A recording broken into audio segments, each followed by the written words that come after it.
એ 8 kg મશીનનું વજન નથી, ડ્રમની capacity છે કે તમે 8 કિલો સુધીના કપડા અંદર ધોઈ શકો છો. બરોબર. પહેલા અંદર કોરા કપડા નાખી દેવાના. જ્યારે બી કપડા નાખો ત્યારે ખીચા ચેક કરી લેવાનું, અંદર સિક્કો, ધાતુ, કોઈન કઈ રહી ના જાય. બરોબર. આમાં લિક્વિડ નાખવાનું, પાવડર યુઝ નહીં કરવાનું. જેટલા કપડા નાખ્યા હોય એ પ્રમાણેનું જ લિક્વિડ નાખવાનું, ભરી નહીં દેવાનું. બરોબર. ઓટોમેટિક ના લઈ લે, તમે જેટલું નાખેલું હોય એ બધું લઈ જ લેશે. એટલે તમે કપડા કેટલા મેલા છે, તમે કેટલા કપડા નાખો છો એના પર આધાર છે. એ તો લેડીઝ ને ખબર જ હોય કે ભાઈ આટલા કપડા છે તો એટલા નાખાય. બરોબર. આ હાઇડ્રોલિક છે ને છોડી જ દેવાનું, ઓટોમેટિક બંધ થઈ જશે. ધક્કો નહીં મારવાનો, તો હાઇડ્રોલિક જલ્દી ભાગી જશે. મશીન બંધ છે તો પાવર કરવાનું ડેલી યુઝ માટે. આ મોટું બટન સ્ટાર્ટ, તમારે એટલું જ કરવાનું, બીજું કઈ જ કરવાનું નહીં. કપડા નાખો, લિક્વિડ નાખો, પાવર અને સ્ટાર્ટ. પાવર કરવાથી મશીનમાં લાઈટ આવે અને આનાથી સ્ટાર્ટ.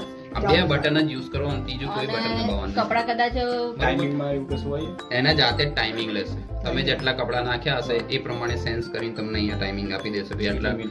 એટલા ટાઈમમાં કપડા ધોઈને લાઈટ તો ઓછા ટાઈમ માટે ગયું હશે ને લાઈટ, તો ત્યાંથી ફંક્શન ચાલુ થશે. અને જો વધારે ટાઈમ માટે ગયું હશે તો પાછું રીસેટ. કાઢી લેવાય કદાચ. પછી જોઈ લેવાનું ભાઈ તમારું શું કરવાનું બાકી હતું. જો એને ધોઈ નાખ્યા હોય તો રિન્સ અને સ્પિન કરી નાખવાના. જો એને ધોઈ નાખ્યા હતા, નિતારી નાખ્યા હતા તો ખાલી સ્પિન કરી દેવાનું. બરોબર. બતાવી દો, એ બધું ફંક્શન બધા બતાવી દો. હવે અલગ અલગ ફંક્શન આપેલા છે, અલગ અલગ બટન આપેલા છે. અહીંયા જો પ્રોગ્રામનો બટન થી ચેન્જ થાય. બરોબર. પાવર સ્ટાર્ટ કરો એટલે પહેલા ફંક્શન નોર્મલ પર ચાલુ થાય. બરોબર. પછી નીચે કરશો ને એટલે quick wash normal.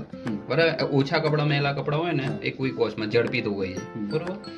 Gentle wool, શિયાળાના ગરમ કપડા જે હોય છે ને એના માટેનું છે.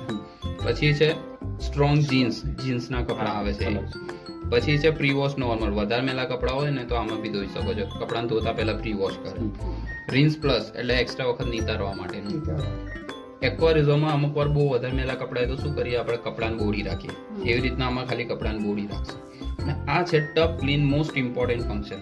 આમાં દર મહિને મશીનની સર્વિસ 30 વખત મશીન વાપરો એટલે 1 વખત કમ્પલસરી એને સર્વિસ કરી દેવાનું. હવે સર્વિસ કરવા માટે બહારથી કોઈ કારીગર નથી બોલાવવાનો, તમારા મશીનની સર્વિસ તમારે જાતે જ કરવાની છે. જાતે કઈ રીતના કરવાની, LG કંપનીનો એક પાવડર આવે છે, 700 રૂપિયાનું પેકેટ આવે, 6 મહિના સુધી ચાલે એ પેકેટ. તમને બતાવી દઉં છું. એમાં 3 પેકેટ આવે. એક પેકેટમાંથી અડધું પેકેટ આમાં નાખી દેવાનું. ટપ ક્લીન સિલેક્ટ કરી લેવાનું. અંદર એક ફિલ્ટર આવે છે, આ ફિલ્ટર કાઢીને દરરોજ સાફ કરવાનું. બરોબર. આમાં રેશા, દોરા, મેલ બધું જામ થઈ જશે. બરોબર. આમાં દરરોજ કાઢીને સાફ કરવાનું. જ્યારે બી ટપ ક્લીન કરો ત્યારે આને કાઢી લેવાનું. બરોબર. ટપ ક્લીન કરો તારે.